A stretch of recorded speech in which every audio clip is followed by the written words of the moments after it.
अस्सलाम वालेकुम। प्रोग्राम सवाल के साथ मैं हूं मारिया मेमन। आज की टॉप स्टोरीज हैं। सियासी डेडलॉक बरकरार है, लेकिन सेनेट के इलेक्शन चूंकि पास आ रहे हैं तो जोड़ तोड़ भी बड़ी तेजी से हो रहा है। सेनेट इंतखाबात के क्या नंबर गेम होगी, तमाम जमातें इस वक्त कोशिश कर रही हैं राब्ते करने की मौलाना फजलुर रहमान साहब से। सो ये जो जोड़ तोड़ शुरू है, इस पर भी बात करेंगे प्रोग्राम के दूसरे से। उसके बाद भारत प्रॉक्सीज के जरिए मुतहर्रिक है। आज बलूचिस्तान के अंदर 9 पंजाबी मजदूरों को गाड़ी से उतार कर उनकी शनाख्त को देखकर वेरीफाई करके गोलियां मार दी गई हैं।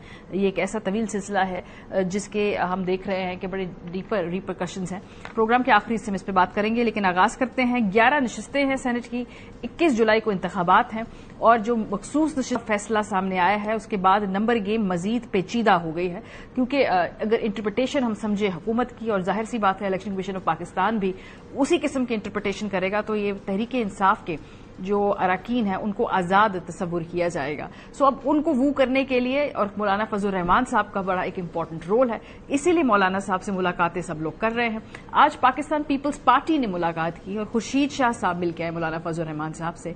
बाहर आके खुर्शीद शाह साहब ने क्या गुफ्तगू की, और उन्होंने तो यहां तक इंदिया दे दिया कि कुछ बातें तय हो गई हैं, बाकी बातें तय हो जाएंगी कि मौलाना साहब के साथ हमारा एक पुराना वर्किंग रिलेशनशिप है। क्या कहा उन्होंने, सुनिए। हर पार्टी को अपना अपना मैंडेट है, उस मैंडेट को जो अपोजिशन है कोशिश करती है कि हम वो मैंडेट मिलके आगे बढ़ाएं, और नेचुरली मौलाना साहब के साथ हमारा एक ताल्लुक है। काफी चीजें हमारी तय हो चुकी हैं, इंशाल्लाह बाकी 1-2 दिन के अंदर तय हो जाएगी। सो पीपल्स पार्टी जाहिर सी बात है मौलाना फजलुर रहमान साहब के साथ मिलकर इनमें से मैक्सिमाइज करना चाहती है अपना पॉलिटिकल कैपिटल। दूसरी तरफ पीएमएलएन जो कि हुकूमत में है, और हुकूमत के पास जनरली देने को ज्यादा होता है in terms of benefit, in terms of political adjustment. तो राना सनाउल्लाह साहब को मौलाना फजलुर रहमान साहब के पास भेजा गया। राना सनाउल्लाह साहब ने मुलाकात के हवाले से क्या बताया? वैसे इस मामले में मौलाना साहब बड़ी क्लैरिटी से गुफ्तगू करते हैं कि भाई क्या उन्हें चाहिए है, क्या मौलाना उन्हें ऑफर कर सकते हैं। जरा देखिए। राना सनाउल्लाह साहब की कल मौलाना फजलुर रहमान साहब से बड़ी खुशगवार माहौल में मुलाकात हुई है, तो उसके पीछे क्या था? उसके पीछे जो केपीके में सेनेट का इलेक्शन हो रहा है वो था। हम वहां पे चाहते हैं कि अगर वहां पे कुछ ऐसी सूरत हाल है कि मौलाना के पास जो वोट हैं, जो वोट हमारे पास हैं, अगर वो और पीपल्स पार्टी के पास हैं, अगर उनको मिलके अच्छी तरतीब और वाइजली उनको अगर इस्तेमाल किया जाए तो शायद 1-2 सीटें जो है वो हम ज्यादा जो है वो हासिल कर सकते हैं। अब जाहिर सी बात है ये पॉलिटिकल बार्गेनिंग का वक्त होता है, खासतौर पे सेनेट इलेक्शन के दौरान, और जेयूआईएफ को बहुत अच्छा लग रहा है इस वक्त। जाहिर सी बात है कि तमाम बड़ी जमातें उनसे बात करने आए, उनको पॉलिटिकली वो करने की कोशिश करें तो वो उस पर बुरा क्यों मानेंगे। और यही बात हाफिज अब्दुल्ला साहब ने भी कही, सुनिए। मौलाना साहब के पास जो वफद गया था राना सनाउल्लाह साहब, तो इस सिलसिले में शायद ये होंगे जो सीनेट जैसे कि आप कह रहे हैं। ख्याल में इसमें क्या कबात है? अगर फर्ज करे वो आए हैं मौलाना साहब के पास, क्या खैबर पख्तूनख्वा में हम और आप बैठ के सीट टू सीट एडजस्टमेंट करें? अगर पीटीआई मौलाना साहब के पास इसी सिलसिले में आते हैं तो मेरा यकीन है, मुझे तो नहीं पता, मेरा यकीन है कि मौलाना उसको मनफी जवाब नहीं देंगे। पंजाब असेंबली के अंदर भी स्पीकर मलिक अहमद खान ने वहां पे एक अजीब सा सिचुएशन क्रिएट की हुई है, और वो जो 26 अरकान है पंजाब असेंबली के, वो नाअहली की बिल्कुल दहाने पे खड़े हैं। स्पीकर ऑफिस वो जाकर आज बैठे। देखते हैं जी इसकी ड्रॉप सीन कहां पे होता है। क्या ये लोग नाअहल होते हैं या कोई पॉलिटिकल सेंस प्रिवेल करती है और ऐवान इस तरह से चलता है, इस पर भी बात करेंगे। इसके अलावा पीटीआई 5 अगस्त से एक मुल्कगीर तहरीक चलाने का फैसला भी कर रही है। अब वो इस वक्त चाहते हैं कि क्या गुफ्तगू करे, या अब वो एहतजाजी तहरीक चलाएंगे, या दोनों साथ साथ जारी रखना चाहते हैं। जो इस मर्तबा कहा वो ये कि उनके बेटे भी आएंगे खुद पाकिस्तान, उनकी बहन ने अनाउंस किया, और कासिम और सुलेमान आकर इस मूवमेंट को लीड करेंगे। खान के अपने बच्चे हैं सुलेमान और कासिम, उनको ये बता दिया है कि वो अब सुनने को वो भी तैयार नहीं है। पहले तो वो जा रहे हैं अमेरिका, दूसरा सुलेमान कासिम ने कहा है कि उसके बाद हम आएंगे पाकिस्तान, और वो तहरीक के अंदर अपना हिस्सा लेना चाहते हैं। उनको बताया है कि उनके बच्चे उनसे पूछ नहीं रहे हैं, उनको इन्फॉर्म कर रहे हैं। तो जी इस हफ्ते की बड़ी पॉलिटिकल डेवलपमेंट्स ये हो रही हैं। प्रोग्राम के पहले से हमारे साथ निसार जट साहब मौजूद हैं, पाकिस्तान तहरीक इंसाफ के। मैंने बहुत शुक्रिया जट साहब हमें ज्वाइन करने के लिए। तारिक फजल चौधरी साहब स्टूडियो में हमारे साथ मौजूद हैं। आप दोनों हजरात का शुक्रिया। मेरा ख्याल है सबसे पहले अगर हम अपोजिशन से इसलिए आगाज करेंगे, कुछ सवालात का जवाब उन्होंने हमें दरकार है। जट साहब, PMLN जाकर मिली है मौलाना फजल रहमान साहब से और आज खुर्शीद शाह साहब जाके मिले हैं। जाहिर सी बात है, साफ साफ बात है, 21 को सेनेट इलेक्शन है। तहरीक इंसाफ का डेलीगेशन क्या मिलने जाएगा? आप समझते हैं सियासी तौर पे जरूरत है मौलाना साहब से गुफ्तगू करने की सेनेट इलेक्शन की उसमें?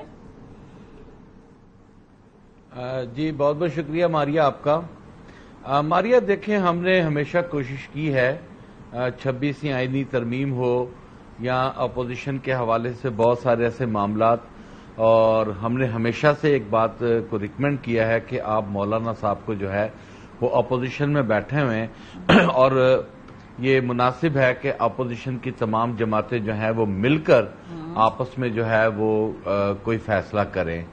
और मेरा ख्याल है कि हमारी मुलाकातें भी होती रही हैं, एक दूसरे के साथ इख्तलाफात भी होते रहे, क्योंकि आपको मालूम है कि KPK में PTI वर्सेस JUI जो है वो एक इलेक्शन हुआ था। तो ये सारी इस तरह की सूरत हाल में रहते हुए हमने हमेशा कोशिश की है कि हम अपोजिशन की यूनिटी के लिए जो है वो मौलाना साहब को इंगेज रखें, बल्कि मौलाना साहब के साथ मुज़ाकरात करें, उनके साथ डायलॉग करें और अपोजिशन को मजीद मजबूत बनाएं। सही। और मैं समझता हूं कि अभी तक मेरी इतला के मुताबिक तो ऐसा कोई नहीं है कि पाकिस्तान तहरीक इंसाफ ने मौलाना साहब की तरफ जाने का फैसला किया है या नहीं किया, लेकिन मैं समझता हूं कि पाकिस्तान तहरीक इंसाफ को ये फैसला करना चाहिए, मौलाना साहब के पास जाना चाहिए, मौलाना साहब के साथ बैठना चाहिए, बैठकर जो है अपोजिशन में रहते हुए सेनेट का इलेक्शन, सेनेट के अलावा भी बहुत सारी ऐसी चीजें हैं जिनके ऊपर बातचीत करना बहुत जरूरी मैं समझता हूं, और मैं समझता हूं कि उन पर बातचीत होना बहुत जरूरी है। बातचीत होना चाहिए, लेकिन पीपल्स पार्टी भी आज हो आई, PMLN भी आज हो आई, हुकूमत के पास, हुकूमती इत्तेहाद के पास शायद इस तरह की पॉलिटिकल गिव एंड टेक में देने को कहीं कुछ ज्यादा PTI की जो ये डिले है या ये रिलक्टेंस है, आप कह रहे हैं कि जाना चाहिए है लेकिन अभी आपको नहीं मालूम कि जाएंगे या नहीं जाएंगे, ये पॉलिटिकली ये कैसा मूव है? अगर आप वाकई ऑपोजिशन को लेके जाना चाहते हैं तो हुकूमत की फुर्तियां ज्यादा हैं, आप लेड बैक हैं। देखिए अपना मारिया, उसमें इशू ये था कि ये पहले भी जब हमने मौलाना साहब से बातचीत की थी तो उस वक्त एक सवाल खड़ा किया गया था कि जी ठीक है, मौलाना साहब को पाकिस्तान तहरीक इंसाफ क्या दे सकती है। तो हमने भी उस वक्त कहा था कि आइन और कानून के मुताबिक जो है मौलाना साहब ने माजी में रिजीम चेंज ऑपरेशन में जो इनका साथ दिया और साथ देने के बाद जो रुसवाई का सामना हुआ, तो मेरा ख्याल है कि आइंदा अपोजिशन में रहते हुए एक दूसरे के साथ हम मिलकर जो है आगे बढ़े। लेकिन जट साहब उसके लिए तो आपको उनको जाके मिलना होगा ना, पॉलिटिकली अज्यूम तो नहीं किया जाता कि चूंकि जी मारिया, मैं इसी बात पे आ रहा हूँ, इसी बात पे आ रहा हूँ, क्योंकि जो वफाक के मामला थे वो वफाक के मामला हमने सुपुर्द किए थे असद कैसर साहब की तरफ। कि असद कैसर साहब जो है वो मौलाना साहब के साथ मुलाकात करें, उमर यूब साहब करें, बैरिस्टर गौर साहब करें, क्योंकि अब ये KPK का एक इटसेल्फ ऐसा मैटर है कि जहां पर दो जमातें, तो मेरा ख्याल है अली अमीन गंडापुर और दीगर जो हैं उनका भी शुमार होना बहुत जरूरी है। तो मुझे उम्मीद है कि इसके ऊपर कोई मुस्बत पॉलिसी बनाते हुए पाकिस्तान तहरीक इंसाफ जो है वो मौलाना साहब के पास जाएगी, बल्कि मैं एज ए PTI कारकुन रिकमेंड भी करूंगा कि मौलाना साहब के पास हमें जाना चाहिए और जाकर बातचीत करनी चाहिए, ताकि जो आगे के मसाइल हैं या मामला थे उनका हल निकल सके। सही। तारिक साहब, PTI के मैं इस हवाले से सवालात पूछ रही थी, अभी तो आपकी मुलाकात भी हुई है, आज पीपल्स पार्टी की मुलाकात भी हुई है। मेरी कुछ देर पहले JUIF से कामरान मुर्तजा साहब से बात हुई थी, ऑन रिकॉर्ड उन्होंने कहा भी हम चलाएंगे भी कि कुछ बातों पे क्लैरिटी दरकार है उन्हें PMLN से। आपके साथ मामला थोड़े आगे जा चुके हैं उनके साथ, किन मामला पे क्लैरिटी है अभी? बात कहाँ रुकी हुई आपकी? डॉक्टर साहब, जो पॉलिटिकल अलायंसेज हैं ये बनते रहते हैं, टूटते रहते हैं, दोबारा बन जाते हैं। तो हमारी पूरी कोशिश है कि दूसरी सियासी जमातों के साथ आप उसे अलायंस कहें, आप उसे एक हारमनी कहें, आप उसे एक अच्छे ताल्लुकात कहें, वो बरकरार रखे जाएं। और इस वक्त मैं तो खास तौर पे हर प्रोग्राम में ये जिक्र जरूर करता हूं कि जो 10 مئی کے بعد پاکستان جو ہے اس کا ایک نیا جنم ہے، ایک نیا اس کی خد و خال جو ہیں وہ دنیا کے سامنے بالکل مختلف ہو گئے ہیں، اس ریجن میں بھی اور پوری دنیا میں بھی. تو ہمیں سیاسی طور پہ بھی بہت میچورٹی کے ساتھ اور بہت دیکھ بھال کے، اگر میں گورنمنٹ سائڈ کی بات کروں تو چلنے کی ضرورت ہے. صحیح. اختلافات کو کم کریں، جو پاکستان کی ترقی کے راستے میں جو روڑے آ رہے ہیں جو اٹکائے جا سکتے ہیں انہیں کم کریں، پولیٹیکل ٹیمپریچر کو ڈاؤن رکھیں. جو فالٹ لائنز قوم کے اندر آپ کو بہت شدت کے ساتھ نظر آ رہی تھی وہ کم ہوئی ہیں، قوم جو ہے وہ جڑی ہے، تو اس جڑنے کو قائم رکھا جائے. تو اس لیے ہماری افہام و تفہیم کی اور ایک اچھی جو ہے آپ یہ کہیں کہ ماحول میں اور اچھی انوائرمنٹ میں پاکستان میں سیاست کو لے کے جانے کا مکمل ایک عندیہ ہے اور اس کے اوپر ہم کاربند ہیں. اچھا. پاکستان تحریک انصاف سے جو آپ بات کر رہے تھے، جڑ صاحب نے بڑے اچھے طریقے سے ہمیشہ کی طرح اپنی پارٹی کو ڈیفینڈ کیا، لیکن اصل بات انہوں نے نہیں بتائی. اصل بات یہ ہے کہ پاکستان تحریک انصاف کی جو قیادت ہے وہ آپس میں ڈیوائیڈڈ ہے، اختلافات کا شکار ہے، ٹرسٹ لیول کم ہے، جس کی وجہ سے ان کی فیصلہ سازی میں کوئی تاخیر ہو رہی ہے. یہ میرا ایک پرسنل تجزیہ ہے ایز اے پولیٹیکل ورکر. باقی پالیٹکس کا انہیں حق ہے، کے پی میں ان کی گورنمنٹ ہے اور وہ اپنا کام کر رہے ہیں. مجھ سے یہ سوال متعدد پروگراموں میں کیے گئے کہ کیا وہاں پہ کوئی تبدیلی ہو رہی ہے. گورنمنٹ ان کی رہے گی نا؟ جی بالکل، میں اسی طرف آ رہا تھا آپ کے پوچھے بغیر ہی، کیونکہ کافی دفعہ یہ میڈیا پہ پوچھا گیا. گورنمنٹ بالکل ان کی رہے گی، بالکل رہے گی. ہمیں کوئی وہاں پہ گورنمنٹ کی تبدیلی جو ہے وہ درکار نہیں ہے، کر بھی نہیں سکتے. اور اصل میں 26 لوگ چاہیے. اصل میں تو جج صاحب کہہ رہے ہیں نا کہ رجیم چینج، تو بیسیکلی کے پی میں اگر گورنمنٹ چینج ہو تو that is regime change. Imran Khan کو انہوں نے کہا regime change, that is a constitutional vote of no confidence against Imran Khan, that was not regime change.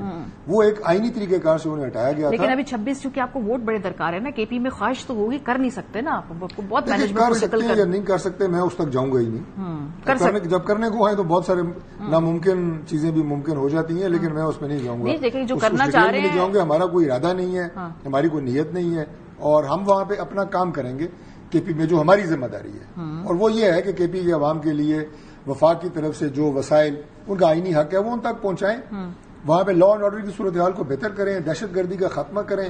ابھی دیکھیں کتنا ایک میں کہوں گا کہ کتنا ایک بدنصیب اور کتنا افسوسناک واقعہ یوب میں پیش آیا ہے کہ آپ کے شناختی کارڈ لوگوں کے دیکھ کے انہیں گولیاں ماری. جی بالکل ٹھیک بات ہے. یہ واقعات نا پاکستان سے ختم کرنے ہیں. لیکن آپ جو پولیٹیکل ہارمونی کی بات کر رہے ہیں نا، پراکسیز ہیں جو پاکستان میں لگی ہوئی ہیں، اور ہماری عسکری قیادت ہو، مسلح افواج کی قیادت ہو، پولیٹیکل قیادت ہو، بالکل اس میں کوئی دو رائے نہیں ہے کہ ہم اس کو ختم کریں گے. آپ سے ایگری کرتے ہو، اور پورے پاکستان کی میں بات کر رہا ہوں. آپ پولیٹیکل ہارمونی کی بات کرتے ہیں نا، پھر دوسری طرف آپ پنجاب کے اندر 26 ایم پی ایز کو نااہل کرنے کی بھی بات کرتے ہیں نا.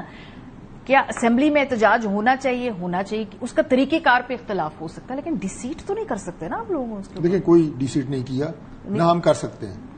فل جو ہے اسپیکر نہیں کر سکتا. میں بتاتا ہوں آپ کو. بات یہ ہے کہ اسمبلی میں بالکل احتجاج کا پورا رائٹ ہے، ہونا چاہیے. ابھی جب بجٹ پیش ہوا یہاں پہ بھی ایم این ایز نے احتجاج کیا، اور وہ بھی جو احتجاج کی حدود و قیود ہوتی ہے اس سے بہت آگے تھا. جی یعنی ہمارے جو وزیر خزانہ نے ابھی بسم اللہ پڑھ کے بجٹ کا آغاز ہی کیا تھا. دیکھیں اختلاف تو بجٹ سے ہے نا، اس کی کچھ شکوں پہ اگر آپ کو اعتراض ہے تو آپ احتجاج کریں. ہم بچپن سے انہوں نے بسم اللہ کیا، 30 سال سے ہم اسمبلی میں یہی دیکھ رہے ہیں، حملہ کر دیا، غلط ہے. 30 سال سے اگر ہمارے کچھ لوگ آگے کھڑے نہ ہوتے تو انہوں نے ان کو گلے سے پکڑ لیا. 90s کی اسمبلی بھی ہم نے دیکھی ہے، یہی تھی مور اور لیس. غلط تھا، میں اس کو انڈورس نہیں کر رہی، غلط تھا. ہمارے خیال سے کوئی میجورٹی آئے گی. چلیں اس کو میں تھوڑا دوسرے طریقے سے جواب دیتا ہوں کہ اگر یہ پچھلے 50 سال سے ہو رہا ہے اس کو درست تو کرنا ہے. بالکل ٹھیک بات ہے، ایگری. میں اس کو انڈورس نہیں کرتی بالکل بھی. اگر یہ پنجاب اسمبلی میں ہو، کے پی میں ہو، قومی میں آج ہو رہا ہے، قومی اور پیچھے ہوتا رہا ہے، اس کو درست کرنے کی ضرورت ہے. لیکن احتجاج جو ہے وہ رہنا چاہیے. ڈی سیٹ تک بات نہیں جانی. ڈی سیٹ کی جو بات ہے نا، دیکھیں اسپیکر پنجاب اسمبلی نے الیکشن کمیشن کو اپنی ایک آبزرویشن دی ہے کہ میری آبزرویشن کے مطابق یہ جو 26 ایم پی ایز ہیں ان کا کانڈکٹ جو ہے اسمبلی کے اندر وہ ایسا تھا کہ ان کے خلاف ایکشن لینا چاہیے. آپ ان کی ویڈیوز دیکھیں، آپ ان کی کارروائی دیکھیں اور آپ فیصلہ کریں. آپ کا پرسنل انہوں نے صرف ایک نا وہ میں آپ کو بتاؤں ہونا چاہیے ڈی سی یا ہونا I am not election commission. نہیں بٹ آپ کے ایز اے پولیٹیکل ورکر جو ہارمونی کی بات کر رہے ہیں، ٹیمپریچر نیچے لانے کی بات کر رہے ہیں، واٹس یور پرسنل اسسمنٹ؟ نہیں، میرا خیال ہے وہ ڈی سیٹ نہیں ہوں گے. چلے جج صاحب، دوسری بات یہ ہے کہ ذرا میں آپ کو یہ بھی عرض کر دوں کہ یہ دوبارہ چلے میں آپ کو سادہ الفاظ میں بتا دیتا ہوں کہ اسپیکر کی ذرا میں آپ کو کلیریفیکیشن دے دوں کہ ہم وہ کلاس میں جاتے تھے نا تو ایک مانیٹر ہوتا تھا، تو کلاس میں اگر چند شرارتی بچے ہوتے تھے تو وہ مانیٹر جا کے हेड मास्टर साहब को प्रिंसिपल को शिकायत लगाता था कि इन 6 बच्चों ने शरारत की है, तो स्पीकर ने इतना काम किया। अच्छा, बाकी फैसला तो हेडमास्टर ने करना है, प्रिंसिपल ने करना है। हेडमास्टर की जरा, प्रिंसिपल जो है वो ECP है। पर हेडमास्टर का तो हमें आजकल मूड पता है, हम देख रहे 2-3 साल से किस मिजाज का हेडमास्टर है, वो क्या सोचेगा। नहीं तो अगर इस मिजाज का हेडमास्टर है तो बच्चों को भी सोच के शरारत करनी चाहिए। अच्छा जी, बच्चे कहाँ समझते हैं आप? हमने 6 स्कूलों में पढ़ा है ना। अच्छा, हमें पता था ये प्रिंसिपल नहीं छोड़ेगा, तो थोड़ा सा एहतियात। चले जज साहब, एहतियात करें आप भी, लेकिन साथ साथ ये भी तो बताया ना कि आपकी सियासत है क्या जी? एहतजाजी है, मुज़ाकराती है? सियासत में अगर आपने अपने उसको अपोजिशन को साथ लेके चलना है तो मुलाकातें आप कर नहीं पा रहे हैं। ये PTI की सियासत को क्या नाम दें इस वक्त हम? क्या फुल एहतजाजी मोड में आ गए हैं आप 5 के बाद? मारिया, मैं तो सोच रहा था कि डॉक्टर तारिक फजल चौधरी साहब दाढ़ी रख लें, ज्यादा अच्छा होगा। आजकल बड़े नेक हो गए हैं और बड़ी अच्छी सी बातें कर रहे हैं कि KPK में तो जी रजीम चेंज हो सकती है। वफाक में तो जी जो रजीम चेंज हुई वो आईनी थी, वो ऐसी आईनी थी कि सिंध हाउस में जब बोलियां लग रही थी पूरा पाकिस्तान देख रहा था। जिस वक्त रजीम चेंज के वक्त राजा रियाज जैसे लोगों की वफादारियां खरीद कर अपोजिशन लीडर बनाया, वो पूरा पाकिस्तान देख रहा था। सही। और चलती हुकूमत को गिराया गया, जब लोग सड़कों पर आया तो उसको पूरा पाकिस्तान देख रहा था। तो मेरा ख्याल है कि इनके आईनी और गैर आईनी में कोई तमीज नहीं है। दूसरी बात रह गई बात इनकी हेडमास्टर की, तो अगर टीचर नगल्ला हो ना, टीचर अगर नगल्ला हो तो फिर हेडमास्टर के पास जाता है। टीचर के पास इतनी कैपेसिटी होनी चाहिए कि अपने स्टूडेंट के साथ कैसा बिहेवियर रखना है और अपने स्टूडेंट्स को मैंने कैसे लेकर चलना है। अच्छा। अगर टीचर ही अपना बदतमीज आ जाए तो फिर हेडमास्टर वहां पर क्या करेगा? तो मैं समझता हूं कि जो 26 अरकान की जो नाअहली का जो रेफरेंस था, वो सिर्फ एक लाडो रानी के लिए था कि उसकी तकरीर में शोर क्यों हुआ। तो मैं नहीं चले नहीं, मेरी बात पूरी करने दें। बात मुकम्मल होगी। मैं आपकी तहरीक के ऊपर भी आना चाह रही थी ना, आपकी बात मुकम्मल करने मैं तहरीक पे आ रहा हूँ, मैं तहरीक पे आ रहा हूँ, मैं बिल्कुल तहरीक पे आ रहा हूँ। मैं पहले मुझे 26 अरकान के साथ जो ज्यादती की हुई है, जो जुल्म किया है, जो उनके साथ एक अपना मोहतरमा के नफासत को जी उसकी जी डिस्टर्बेंस हो गई है जी, तो इस तरह करके जी 26 अरकान को उड़ा देंगे जी, पंजाब पे भी कब्जा कर लेंगे। तो मेरा ख्याल है कि पूरे पाकिस्तान के नौजवानों की आंखें नहीं बंद, वो पूरा देख रहे हैं कि 9 मई से लेकर आज तक जो हो रहा है और किस तरह ईवान संभाला और किन ज्यादतियों के साथ ये ईवान को चला रहे हैं, किस ताकत के साथ। लेकिन जज साहब अभी डॉक्टर साहब ने कहा है कि वो D-सीट नहीं होंगे। मैंने उनसे स्पेसिफिकली पूछा, उन्होंने कहा नहीं होंगे। राय दी है, उनकी अपनी राय है, वो अपनी पार्टी से, अपनी पार्टी की हैसियत से। जज साहब गुफ्तगू करा रहे हैं, वो D-सीट कराएंगे। जज साहब तुसी कराओगे जी डॉक्टर साहब मैं करावा ना करावा ਤੁਹਾਨੂੰ डॉक्टर साहब मैं करावा ना करावा ਤੁਹਾਨੂੰ सिदक नहीं होना। ਤੁਸੀਂ खुदा दे बंदे को अपना रवैया चेंज करो। इस तरह से फिरौन ने भी नहीं किया जिस तरह ਤੁਸੀਂ ਕਰਨ ਤੁਰ ਪਏ ਜੋ। ਤੁਸੀਂ PTI ਨੂੰ ਬੰਦੂਕ ਦੇ ਜ਼ੋਰ ਦੇ ਉੱਤੇ ਲੈ ਕੇ ਜਾਣਾ ਚਾਹ ਰਹੇ ਜੋ, ਬੰਦੂਕ ਦੇ ਜ਼ੋਰ ਦੇ ਉੱਤੇ ਤੁਸੀਂ ਚਾਹੁੰਦੇ ਜੋ ਕਿ PTI ਨੂੰ ਅਸੀਂ ਲੈ ਕੇ ਚੱਲਾਂਗੇ, ਤੇ ਇੰਜ ਨਹੀਂ ਹੋਣਾ। फिर जिस तरह का सवाल होना उंज का ही जवाब होना वा, फिर ਉਹਦੇ वास्ते भी तैयार रहा जे। ठीक है, वो अब आ जाते हैं जी तहरीक के ऊपर। अब आ जाते हैं जी तहरीक के ऊपर। मैं जी ये डॉक्टर तारिक फजल चौधरी साहब भी बैठे हुए, मैं भी बैठा हुआ हूं। डॉक्टर तारिक फजल चौधरी साहब कुरान पे हलफ दे दें, मैं भी दे देता हूं कि हम दोनों जमातें, तीनों जमातें, चारों जमातें आइन, कानून और रूल ऑफ लॉ, जो कि हकीकी मानों में इस पाकिस्तान की तरक्की का जामन है, उसके पाबंद हैं। जो हम लोगों ने इक़्तिदार में आने के लिए जो हम लोगों ने बेज़ाब्तगियां की हैं, हमने किए, हम अपनी माफी मांगेंगे, इन्होंने किए अपनी जो आप बात कर रहे हैं ना, अभी तक मैं जो मेरा तहरीक वाला सवाल था ना, मैं उसका अभी तक जवाब हासिल नहीं कर पाई। आपकी इस वक्त आप एहतजाजी मूड में हैं। पे तो आ रहा हूं, आप मुझे समझ नहीं पा रही। मैं डॉक्टर साहब को ये कह रहा हूं कि अगर आइन और कानून के मुताबिक ये हाउस चले ना, आइन और कानून की रूह से आपके वोट का तहफ़्फ़ुज़ हो, जिसके डब्बे में पड़ा हो उसके डब्बे से निकले, तो ना हुकूमत को ये तगोदो करने की कोई जरूरत है, ना अपोजिशन को। جب ہم بات چیت کے لیے کہتے ہیں کہ جی آئیں ہم مذاکرات کے لیے تیار ہیں، کیا پاکستان تحریک انصاف نے اناؤنس نہیں کیا تھا کہ ہم بات چیت کرنے کے لیے تیار ہیں؟ اس کا نتیجہ کیا نکلا؟ ہماری بساط نہیں ہے، آپ کی بساط نہیں ہے تو پھر مذاکرات کس سے کریں؟ احتجاج کرنا ہمارا آئینی حق ہے۔ اگر ہم مزدور کی آواز نہ اٹھائیں، ہم کسان کی آواز نہ اٹھائیں، ہم مہنگائی پہ نہ بولیں، ہم چینی پہ نہ بولیں، یہ گولی ماریں تو پھر اس کا کیا حال ہے؟ اگر ہم احتجاج کی بات کرتے ہیں تو پھر یہ گولی مارنے پر آتے ہیں۔ تو میرا خیال ہے فیصلہ حکومت نے کرنا ہے۔ اب فیصلہ حکومت نے کرنا ہے کہ یہ بات چیت کرنا چاہتے ہیں کہ یہ احتجاج کا سامنا کرنا چاہتے ہیں۔ اب بال ان کی جو ہے وہ کورٹ میں ہے، یہ جو فیصلہ کر لیں گے ہم اس کو مان لیں گے، اور اگر یہ ڈرائیں گے دمکائیں گے تو انشاءاللہ تعالیٰ جیسا سوال ہے ساری باتیں جو ہے نا ہم نے سن لی ہے۔ مجھے اس کو آگے سوال بھی پوچھنے کہ ابھی یہ جو اعلان کیا ہے کہ ان کے بیٹے آئیں گے اس احتجاجی تحریک کو چلانے کے لیے، حالانکہ پارٹی میں بھی اس حوالے سے بھی کلیئرٹی نہیں ہے، لیکن ان کی بہن نے کہا ہے، تو آپ لوگ کو اتنی پینک کیوں ہو گیا؟ آپ کہہ رہے وہ آئیں گے، وہ گرفتار ہو جائیں گے، ویزا دیں گے، ویزا نہیں دیں گے، آنے دیں، چلانے دیں۔ موومنٹ پاکستان کی ہسٹری میں تو ہمیشہ چلائی ہے بچوں نے، اولادوں نے۔ لیکن میں اس بحث میں نہیں جاؤں گا کہ وہ آئیں گے تو کیا ہوگا، کیونکہ مجھے پتا ہے کہ وہ نہیں آئیں گے۔ اچھا جی، اس لیے آگے ان کے آنے کے بعد کی منظر کشی کرنا کہ یہ ہوگا اور وہ ہوگا، بندہ تب کرے کہ آپ کو 10% بھی اس بات کی امید ہو کہ وہ آئیں گے، قطعی طور پہ نہیں آئیں گے۔ پاکستان تحریک انصاف اس طرح کی پھلجھڑیاں اکثر چھوڑتے رہتے ہیں، وہ کہ اب ہم یہ کرنے جا رہے ہیں، اب ہم یہ کریں گے، یہ نہیں ہونے دیں گے، یہ کریں گے، یہ دیکھ لیں گے، یہ ادھر ہو جائے گا، لیکن اس کا نتیجہ جو ہے نا 0.0 ہے۔ لیکن آپ کا ریاکشن بڑا پینک ہے نا کہ ہم گرفتار کر لیں گے، سوال کیے جاتے ہیں، آپ کا اگنور کر دے آتے ہیں تو آئیں۔ جب یہی کیا آپ نے کیا، لیکن رانا ثناء اللہ صاحب کی پارٹی کے باقی لوگ جب کہیں گے کہ آئیں گے تو گرفتار ہوں گے۔ بعض اوقات سوالات پوچھے جاتے ہیں کہ مثال کے طور پہ آپ مجھ سے یہ پوچھیں جی کہ وہ برطانوی شہری ہیں، پاکستان کی ان کی پاس شہریت ہے نہیں ہے، جب آپ نیٹی گریٹی اور ٹیکنیکل باتوں میں جاتے ہیں تو پھر اس طرح کے جوابات آتے ہیں۔ آپ نے مجھ سے ایک سیدھی بات پوچھی، میں نے سیدھا جواب دیا کہ وہ نہیں آئیں گے، لہذا بعد کی منظر کشی اور کیا سرائیوں کی کوئی ضرورت ہی نہیں ہے۔ باقی جہاں تک تعلق ہے پاکستان تحریک انصاف کی احتجاج کا، بات یہ ہے کہ یہ احتجاج کے نام کے اوپر جو کچھ کرتے ہیں نا، وہ احتجاج نہیں ہوتا، نہ وہ آئینی ہوتا ہے، نہ وہ جمہوری ہوتا ہے، نہ وہ سیاسی ہوتا ہے۔ جج صاحب نے کچھ، میرا خیال ہے آج کل سی ایم کے پی کے ساتھ بیٹھ رہے ہیں، کیونکہ کچھ الفاظ انہوں نے ادا کیے ہیں، یہ میرا خیال ان سے سیکھ کے آئے ہیں، ورنہ اس طرح کی زبان اور اس طرح کے الفاظ میرا بھائی ذرا کم ہی بولتا ہے۔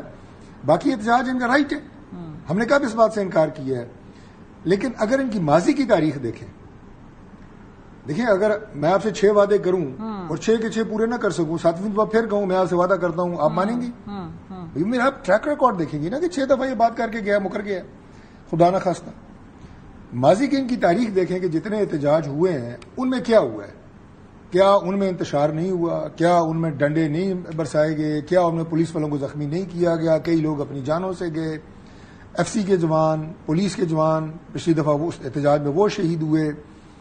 اس کے بعد ابھی تو بہت واضح طور پہ کے پی کے سی ایم نے کہہ دیا ہے کہ ہم اس دفعہ آئیں گے تو ہم بندوقیں لے کے آئیں گے، ہم تو گولیاں چلائیں گے۔ اس بات سے کوئی انکار ہے آپ کو؟ آپ کے پاس وہ کلپ ہوگا۔ آپ مجھے بتائیں کہ اگر آپ اس ذہنیت کے ساتھ ایک سیاسی احتجاج کی بات کریں تو کیا آپ کے لیے سڑکیں اور راستے کھلے چھوڑ دیے جائیں گے؟ آپ کو ہار پہنایا جائے گا؟ روکیں گے آپ ان کو؟ آف کورس ریاست اپنی طاقت استعمال کریں گے، روکے گی اس احتجاج؟ طاقت کی بات نہیں ہے، یہ ہر گورنمنٹ کی ذمہ داری ہوتی ہے کہ اس طرح کا انتشاری ٹولے کو انتشار نہ پھیلانے دیا جائے جو اعلان کر کے آ رہے ہیں کہ ہم بندوقیں لے کے آئیں گے۔ یہ ہر گورنمنٹ کی ذمہ داری ہے، یہ کیپٹل ہے، مذاق نہیں ہے۔ یہاں پہ آپ کے 150 یہاں پہ آپ کی ایمبیسیز ہیں، ایمبیسڈرز بیٹھے ہوئے ہیں، پوری دنیا آپ کی طرف دیکھ رہی ہوتی ہے، اور جب یہاں پہ یہ کھیل تماشا لگتا ہے تو اس کے بعد یہاں پہ آپ کی کاروباری زندگی چوک ہو جاتی ہے۔ مجھے آپ بتائیں جب اس طرح کا احتجاج اسلام آباد میں ہوتا ہے آپ کے لیے گھر اور گھر سے اسٹوڈیو ہونا ناممکن ہو جاتا ہے، یہ آپ کا آئینی حق نہیں ہے؟ چلے ان سے بچے جو ہیں وہ آپ کے اسکول جائیں، بزرگ جو ہیں وہ اسپتال جائیں، ان کی آئینی حقوق یہ جو احتجاج ہے، یہ جو تحریک ہے، لہٰذا ان کے پاس اگر کوئی ایسا میکانزم ہے وہ بتائیں کہ جناب اس طرح ہمارا احتجاج جو ہے وہ آئینی ہوگا، وہ انتشاری نہیں ہوگا، فتنہ فساد والا نہیں ہوگا، تو احتجاج کریں۔ یہی میں سوال پوچھ رہی تھی کہ آپ کے احتجاج کے خد و خال کیا ہے جج صاحب؟ تو ہم نے کہا تھا آپ وہاں 26 نمبر چنگی ہے جو اسلام آباد کا گیٹ وے ہے، وہاں بیٹھ جائیں۔ چلے ان سے اس کا جواب لے لیتے۔ جی اور ایک دو جگہیں بتائی تھی، انہوں نے نہیں سنا، انہوں نے کہا جی کہ ہم نے ریڈ زون میں آنا ہے، پرائم منسٹر ہاؤس میں جانا ہے۔ اب تو وہ کہہ رہے ہیں کہ اب مختلف شہروں میں بیٹھیں گے۔ جی جج صاحب میں تو اتنا کہوں گا جب انسان ڈرا ہوا ہو نا اور چور راستے سے آیا ہو تو وہ پھر ایسی ہی باتیں کرتا ہے. جس وقت رجیم چینج آپریشن سے پہلے آپ کا ماضی کی ہسٹری نہیں یار ڈاکٹر صاحب آپ انٹرپٹ نہ کریں, آپ انٹرپٹ نہ کریں, آپ انٹرنا میرا جواب لیں, آپ مکمل کر لیں. اگر آپ انٹرپٹ کریں گے تو پھر آپ بھائی ہیں, اب مجھے اچھا نہیں لگتا. جی جج صاحب چلیں میں ان کی تھوڑی تاریخ درست کر دیتا ہوں. جس وقت عمران خان صاحب نے خط لہرایا تھا اس وقت جب یہاں پر لوگ نکلے ہیں اور اس کے بعد یہاں پر پورے پنجاب پاکستان بھر میں یہاں پر موٹر ویز بند ہوئے, یہاں پر ہائی ویز بند ہوئے اور لوگوں کی آمد و رفت بند کی. کس خوشی میں کی تھی؟ اس وقت کون سا انتشار تھا؟ ایک 9 مئی کو انہوں نے بہانہ بنا لیا جس کی ہم آج تک کہتے ہیں کہ جی ٹرانسپیرنٹ انکوائری کرا لیں, دودھ کا دودھ پانی کا پانی ہو جائے گا. یہ ڈرے ہوئے لوگ ہیں, ان کو پتا ہے کہ جی آج پاکستان کی عوام کو موقع ملا, وہ سڑکوں پر آئے, ان کا اونچا سانس لینا محال ہو جائے گا. پاکستان کی عوام میں جتنی پوٹینشیل انرجی ہے پورا سوشل میڈیا جان چکا ہے کہ یہ کس طرح اقتدار میں آئے ہیں, کس طرح انہوں نے اقتدار حصول کیا ہے اور اس اقتدار کی آڑ میں آج تک یہ کیا کیا کرتے آئے ہیں. میرا خیال ہے کہ ہم پر تو انتشاری ٹولے کا اپنا یہ بڑا برملا یہ الفاظ کہہ دیتے ہیں, کبھی اپنے گریبان میں جھانکا ہے کہ یہ واحد ایک سیاسی پارٹی ہے جس نے ہم پر گولی چلائی ہے. پاکستان کی تاریخ میں کبھی ایسا نہیں ہوا کہ گولی چلائی ہو کسی سیاسی پارٹی نے دوسری پہ. تو میں کہوں گا کہ یہ بھی ایسی فسادی جماعت ہے, یہ اپنے اقتدار کے تول کو دینے کے لیے گولی بھی چلاتی ہے اور دھمکیاں بھی دیتی ہے. اور دھمکیاں جو یہاں پر مونچھیں والے دے رہے ہیں نا, ان کو میں واضح پیغام دیتا ہوں, جس دن ہم انشاءاللہ تعالیٰ نکلے یہ آپ کی دھمکیوں سے نام ڈرنے والے نہ ہم کسی سے گھبرانے والے, ہم آپ کو جواب وہ دیں گے. آئی ہوپ کہ سیاسی ٹیمپریچر اتنا اونچا نہ بڑھے کہ بات اس حد تک سیاسی ٹیمپریچر حکومت جی بالکل حکومت کی ذمہ داری ہوتی ہے سیاسی ٹیمپریچر کو نہیں چلانے کی. میں فلی اس بات کو انڈورس کرتی ہوں. بریک پہ جائیں گے, جب واپس آئیں گے تو ہمارے ساتھ موجود ہوں گے کامران مرتضیٰ صاحب. JUI کے ساتھ ملاقات کرنے پیپلز پارٹی آئی ہے, PLN آئی ہے, PTI ابھی تک نہیں آئی ہے. دیکھتے ہیں سینٹ الیکشن پہ اس کا کیا اثر ہوگا. بریک کے بعد ہمارے ساتھ رہیں گے. Welcome back. مخصوص نشستوں کے فیصلے کے بعد سینٹ کے الیکشن کے اندر جو نمبر گیم ہے وہ مزید کمپلیکیٹڈ ہوتی جا رہی ہے. ساتھ ساتھ خیبر پختونخوا اسمبلی کے حوالے سے PMLN نے فی الحال تو کسی بھی پولیٹیکل ول کا اظہار نہیں کیا کہ وہاں پہ وہ کوئی تبدیلی لے کے آنا چاہتے ہیں, لیکن ہم دیکھ رہے ہیں کہ پھر بھی سیاسی جوڑ توڑ کے لیے اس وقت بہت سپیس بڑھتی جا رہی ہے. مولانا فضل الرحمان صاحب سے ملاقاتیں کر رہے ہیں, PMLN کا وفد ملنے گیا, آج پیپلز پارٹی کا وفد ملنے گیا, خورشید شاہ صاحب ان سے ملے.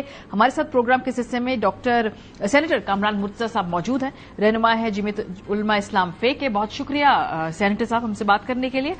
میرے خیال ہے آج کی ملاقات سے شروع کرتے ہیں. خورشید شاہ صاحب جب PPP کا وفد لے کر آئے ہیں مولانا صاحب سے ملنے کے لیے تو باہر آ کے انہوں نے میڈیا سے گفتگو کی. انہوں نے کہا جی کہ کچھ چیزیں طے ہو گئی ہیں اور کچھ چیزیں طے ہو جائیں گی. تو وہ جو انڈیکیٹ کر رہے تھے وہ یہ کہ شاید JUIF پیپلز پارٹی کی طرف ایک جھکاؤ رکھتی ہے اگر ہم یہ سینٹ کے الیکشن کے حوالے سے بات کریں. ایسا ہے کہ آج کی ملاقات میں نہیں تھا میں, گو کہ میرے ساتھ اس ملاقات کے دوران ٹیلی فون پہ بات ہوئی تھی مولانا صاحب کی. کچھ مجھ سے پاکستان مسلم لیگ نون کے حوالے سے کچھ پوچھ رہے تھے, تو اس دوران میری ملاقات ہوئی تھی. مجھے بتایا تھا انہوں نے کہ یہ دوست بیٹھے ہوئے. ایگزیکٹ تو میں نہیں بتا سکتا, مگر ظاہر ہے کہ فی الوقت جو معاملہ ہے الیکشنز کا ہی ہے اور سینٹ الیکشن کے حوالے سے ہی بات ہوئی ہوگی. اب اس میں کچھ کمپلیکیشنز ہیں اور وہ کمپلیکیشنز جو ہے نا وہ پہلے جو ہے وہ ریزالو ہو جائے نون کے پارٹ پہ, پھر آگے بات چل سکتی ہے. تو دیکھتے ہیں کہ مگر یہ بھی ہم نہیں کہہ سکتے کہ ہم جو ہے نا کسی کے لیے اوپن نہیں ہے اور کسی کے لیے اوپن ہے. یہ بات بھی ابھی تک طے نہیں ہوئی ہے. ہاں, مگر یہ ہے کہ نون کے دوست آئے ہیں, ان سے اچھی گپ شپ رہی ہے. اس دن آئے تھے رانا ثناءاللہ صاحب, اس میں موجود تھا. اچھا. ہاں, آج میں کوئٹہ میں ہوں تو آج موجود نہیں تھا, تو آج یہ دوست آئے تھے. میرا خیال ہے کہ یہ ساری باتیں جو ہے وہ تسلسل ہے سینٹ الیکشن کے حوالے کا. جی. मगर उसमें कुछ चीजें अभी रिजॉल्व होनी। हाँ, ये जो आप कह रहे हैं ना कि कुछ कॉम्प्लिकेशंस हैं, ये कौन सी कॉम्प्लिकेशन? सियासी कॉम्प्लिकेशंस हैं, कानूनी कॉम्प्लिकेशंस हैं, कुछ क्लैरिटी आपको चाहिए पीएमएलएन की तरफ से, कुछ एडजस्टमेंट की निटी-ग्रिटीज हैं? क्योंकि दोनों गुफ्तगू के हवाले से जो नून लीग के साथ बातचीत है, लगता है कि वो कदरे आगे है एक step as compare to Peoples Party. क्या ये बात दुरुस्त है? वो उन्होंने कुछ चीजों का जो है वो कुछ चीजों को रिस्पॉन्ड करना है उन्होंने, और इसी हवाले से मौलाना ने मुझसे पूछा था कि वो रिस्पॉन्ड कर दिया है या नहीं, जब ये मीटिंग चल रही थी ताकि बात आगे बढ़ी। तो वो अभी तक रिस्पॉन्ड नहीं किया उन्होंने। एक दफा वहां से फोन आया, मेरी तरफ से मैसेजेस गए, मेरी तरफ से फोन आया तो उनका फोन आया तो मैंने नहीं उठाया, जुम्मे का दिन था, और मेरी तरफ से फोन किया तो उन्होंने नहीं उठाया, शायद वो नमाज में होंगे। तो अब देखते हैं कि वो शाम तक क्या सूरत हाल बनती है, फिर उसी के मुताबिक जो है ये कानूनी हवाले से उन्होंने आपको सवाल वो कुछ जवाब देने हैं, या ये कोई सियासी तौर पे जो कॉम्प्लिकेशंस है वो हैं? कानून भी जो है वो जहाँ कानून होता है वहाँ सियासत होती है, जहाँ सियासत होती है वहाँ कानून होते हैं, दोनों मिलजुल के चलते हैं।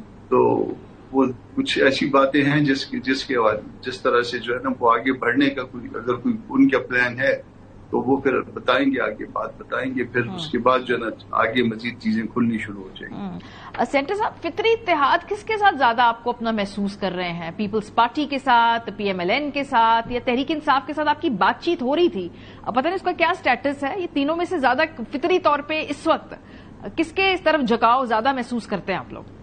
ऐसा है कि हम एक अलग से पॉलिटिकल पार्टी, और न हम पाकिस्तान मुस्लिम लीग नून के मंशूर के साथ इत्तेफाक करते हैं, ना पाकिस्तान पीपल्स पार्टी के साथ, ना ही पीटीआई के साथ। हम अपना इंडिपेंडेंट तशख्खुस बरकरार रखते हुए आगे चलते हैं। मगर उसमें जब कोई इस तरह के मामला आ जाते हैं तो उसमें फिर 2 और 2 4 की बात होती है, प्लस माइनस करके, और फिर कहाँ से सीटें जो है ना चीजें जो है वो कहाँ पे सिक्योर हो सकती है और महफूज अंदाज में सिक्योर हो सकती है, ये फिर आगे मामला होता है। उनको क्या फायदा है, हमको क्या फायदा है। फिर उसके बाद जो है ना कोई आगे मिलजुल के चलने की बात हो, वो पीटीआई के साथ बात चली थी मगर नहीं चल पाई, हमने उनसे माजरत कर दी, बात खत्म हो गई तकरीबन। अच्छा, लेकिन सेनेटर साहब 2 और 2 4 की जो आप बात कर रहे हैं कि फायदा किससे ज्यादा, इस बात सियासत गिव एंड टेक है। जो अमूमी ख्याल है वो ये है कि जो भी इस वक्त विफाकी जमात होती है, जिसमें के पास विफाक में हुकूमत होती है, उसके पास देने को ज्यादा होता है, उसके पास गिव एंड टेक की इक्वेशन में ज्यादा कुछ होता है किसी को भी अकोमोडेट करने के लिए, जो कि पीएमएलएन है एज वी स्पीक। नहीं, वो जो आपके ख्याल में जो देने को है वो हम लेना नहीं चाहते, हम उसमें उसकी शरीक नहीं बनना चाहते। इस वक्त हमारे सामने सिर्फ एक सेनेट इलेक्शन है, इसके अलावा कुछ भी नहीं। अच्छा, लेकिन क्या उन्होंने ऑफर की आपको खैबर पख्तूनख्वा की असेंबली के हवाले से? अगर मैं स्पेसिफिक सवाल पूछूं, क्या आप उसका जिक्र कर रहे हैं? क्या उसका जिक्र हुआ है कहीं? मेरी मौजूदगी में ऐसा कोई जिक्र नहीं हुआ। मेरी मौजूदगी में बातचीत बड़ी महदूद, और सिर्फ सेनेट इलेक्शन के वो भी कुछ मामला आता है, क्या बाकी भी वो भी बड़ा उसका महदूद सा स्कोप है, तो बहुत लंबा चौड़ा स्कोप नहीं है, इसलिए हमने आपको दोनों तरफ ओपन रखा हुआ। सही। खैबर पख्तूनख्वा की असेंबली के अंदर इस वक्त आपकी जमात, क्योंकि आप मेजर स्टेक होल्डर भी हैं वहां पे, कोई तब्दीली की गुंजाइश या कोई पॉलिटिकल मैनूवरिंग की गुंजाइश देख रहे हैं?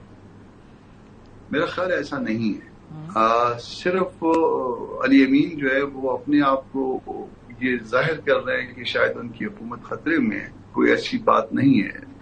मेरा ख्याल है ये मामला ऐसे ही चलेगा, एक दूसरे को थोड़ा सा अगर किसी ने डराना हुआ या अपने लोगों को डराना हुआ तो डरा लेंगे, बाकी इसके अलावा जो मामला इसी तरह से चलता रहे। अच्छा, यानी वोट ऑफ नो कॉन्फिडेंस का जो जिक्र हो रहा है ना, आप लोग भी इंटरेस्टेड नहीं है, कोई और भी आप फैसिलिटेट करने में भी इंटरेस्टेड नहीं है ऑन द रिकॉर्ड अगर आ जाए?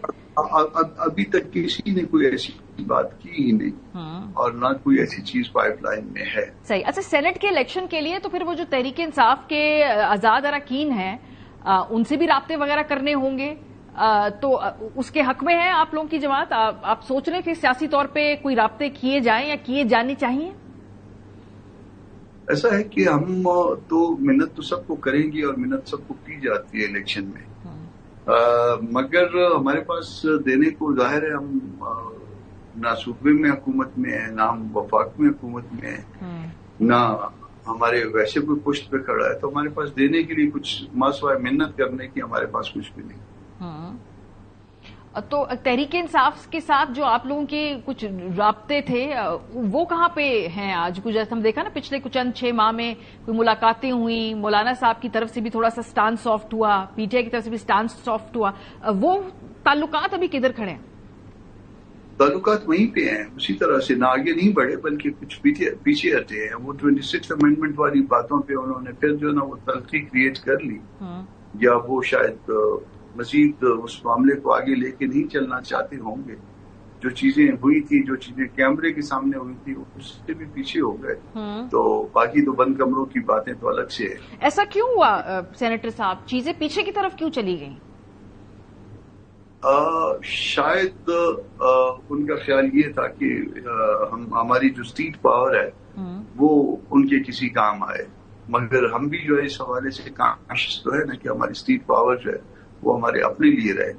تو اس میں شاید ان کو کوئی اچھا نہیں لگا، کچھ چیزیں اچھی نہیں لگی، تو ابھی سینٹ کے احترام سے معذرت کی ہے۔ صحیح، آپ کا نقطہ آ گیا۔ ابھی سینٹ کے الیکشن میں آپ کو لگتا ہے کہ تحریک انصاف اور جے یو آئی میں کسی قسم کی سیٹ ایڈجسٹمنٹ کا یا آگے اکٹھے چل کے اس الیکشن میں سیاسی طور پہ اس کا مقابلہ کرنے کا امکان ہے، یا اب چیزیں پیچھے چلی گئی ہیں، اس کا کم امکان ہے اور Peoples Party P M L N کے ساتھ چیزیں آگے بڑھ رہی ہیں؟ امکان ہو سکتا ہے، مگر میں نے پھر کہا نا کہ ہمارے پاس اس وقت جو ہے نا سوائے دعا دینے کی یا محنت کرنے کی اس کے علاوہ کچھ نہیں ہے۔ گیونگ اینڈ پہ ایک طرف پی ٹی آئی ہے اور گیونگ اینڈ پہ ایک طرف جو ہے وہ مرکزی حکومت ہے۔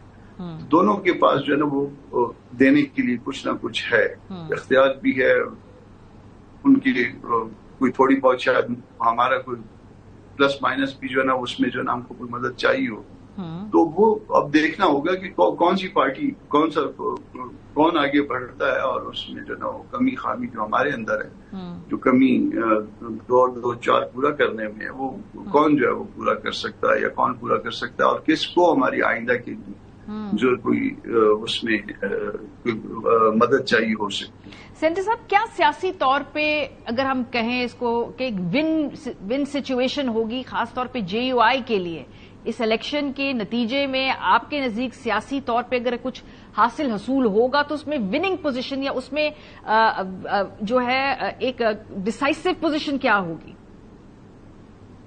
دیکھیے ڈسائسو تو یہ ہو سکتی ہے 11 سیٹیں، 11 سیٹوں میں اگر تو پی ٹی آئی جو ہے وہ میجارٹی تو وہ لے جائے گی، مگر اگر صرف ایک آدھ کا فرق رہ گیا تو وہ میجارٹی نہیں بنے گی۔ تو پی ٹی آئی کو جو ہے وہ اپنا وہ کرنا چاہیے کہ مناسب انداز میں آگے بڑھنا چاہیے، مگر وہ شاید ان کی ساری توجہ اس بات پہ کہ الیکشن نہ ہو، وہ اجلاس نہ بلوائے۔ وہ الیکشن ٹھیک ہے، وہ شاید ممکن ہے کہ وہ چند دن نہ ہو، مگر الٹیمیٹلی چونکہ سپریم کورٹ کا فیصلہ آ گیا ہے اور لا آف لینڈ ہے اور اس کو امپلیمنٹ ہونا ہے، تو شاید وہ اس کو زیادہ لمبا نہ کر سکیں۔ یہ چیزیں جو ہے نا ان کو اب اس اسٹیج پہ، اس مرحلے پہ اس کو اسیس کرنی ہے کہ ہم کتنا کھیل سکتے ہیں اس معاملے میں۔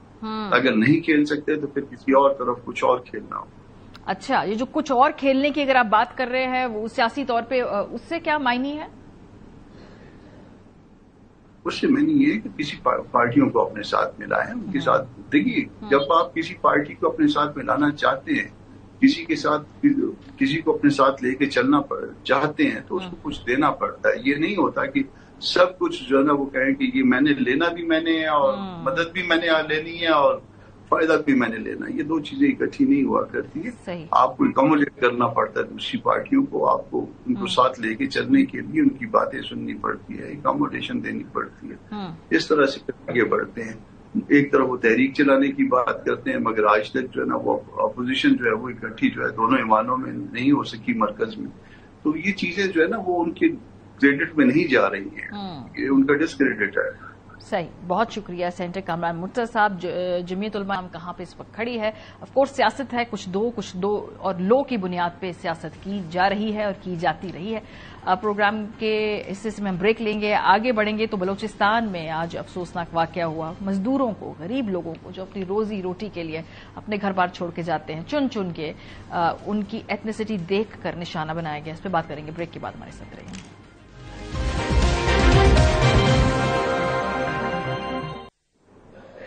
Welcome back. हमने देखा है कि इस वक्त बलूचिस्तान के अंदर भारतीय प्रॉक्सी वॉर अपने अरूज पे है और आज एक जो अफसोसनाक वाकया पेश आया लोरालाई में 9 पंजाबी जो मजदूर हैं उनको बस से उतार के उनके शनाख्ती कार्ड देख के उनकी एथनिसिटी को वेरीफाई करने के बाद उन्हें गोली मार दी गई है। कोयटा से लाहौर जाने वाली मुसाफिर बसों से 9 मुसाफिरों को अगवा करने के बाद योब में आज कत्ल किया गया है।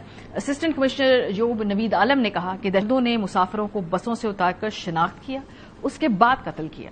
तर्जुमान बलोचिस्तान हुकूमत शाहिद हिंद का कहना है कि शहीद होने वाले तमाम अफराद का ताल्लुक पंजाब के मुख्तलिफ इलाकों से है। इंतजामिया के मुताबिक शहीद किए जाने वालों का ताल्लुक लाहौर, गुजरात, खानेवाल, गुजरांवाला, लोधरा, डेरा गाजी खान, मुजफ्फरगढ़ से है। मोहम्मद इरफान का ताल्लुक डीजी खान, साबिर गुजरांवाला, मोहम्मद आसिफ मुजफ्फरगढ़ और गुलाम सईद का ताल्लुक खानेवाल से था। मोहम्मद जुनैद का ताल्लुक लाहौर, मोहम्मद बिलाल का अटक और बिलावल का ताल्लुक गुजरात से था। इंतजामिया ने बताया कि 2 भाई जाबिर और उस्मान का ताल्लुक लोधरा की तहसील दुनियापुर से था। दोनों भाई अपने वालिद के जनाजे में शिरकत के लिए बलूचिस्तान से आ रहे थे। उनको घर की खवातीन और बच्चों के सामने बस से उतारा और पहाड़ों पर ले जाकर कत्ल कर दिया। अब एक घर से 3 जनाजे एक साथ उठेंगे। मकतूलीन में गुजरांवाला का साबिर भी शामिल है। साबिर बलूचिस्तान में पकवान सेंटर पर काम करता था। वो घर का वाहिद कफील और 15 साल से बलूचिस्तान में काम कर रहा था, जबकि साबिर के 4 बच्चे हैं और बड़े बेटे की उम्र 14 साल है। मुजफ्फरगढ़ के मोहम्मद आसिफ की 3 माह कबल ही शादी हुई थी। खानेवाल का गुलाम सईद अपने बीमार वालिद की तीमारदारी के लिए वापस आ रहा था। गुलाम सईद की सबसे छोटी बेटी की उम्र सिर्फ 4 माह है। इस वाकये में जाँ बहक होने वालों के वुरसा का क्या कहना है, सुनिए। हमारे वालिद साहब की डेथ हुई है। आज 9 बजे जनाजा था। उसमें शिरकत के लिए हमारी फैमिली के 10 मेंबर आ रहे थे, जिनमें से 2 को दहशतगर्दों ने उतार लिया। रात गए हमें इतला मिले कि उनको शहीद कर दिया गया है। मोहम्मद आसिफ वाल सुल्तान महमूद को सकन हमारा फतेह सुहान की रिहायशी है। एक मुसफर तो आना पहलो वाला इसे इसको लोग बेदर्दी दलाल दहशतगर्द की सूरत से कत्ल कर देता है। जब कोई भी गरीब शख्स अपना घर छोड़ के किसी और सूबे में, किसी और देश में जाता है तो अपनी खुशी से नहीं जाता। अपने घर वालों को, अपने माँ बाप को, अपने बच्चों को छोड़ के दूसरे शहर जाकर रोजगार की तलाश करने वाला शख्स बहुत सारी मजबूरियों की वजह से वहां पे जाता है और वो पॉलिसी के इन फैसलों में उसका कोई किरदार भी नहीं होता। हाँ, लेकिन इन पॉलिसी के फैसलों के नतीजे के अंदर हम देखते हैं कि दहशतगर्दी की जो बढ़ती हुई लहर है उसमें सबसे पहला शिकार यही गरीब मजदूर बनता है और हमने देखा है कि गुज़श्ता चंद माह के अंदर इन वाकयात में बहुत तेजी आ रही है। प्रोग्राम का वक्त खत्म हो गया। अपना फीडबैक देना मत भूलिएगा। ख्याल रखिए। खुदा हाफिज़।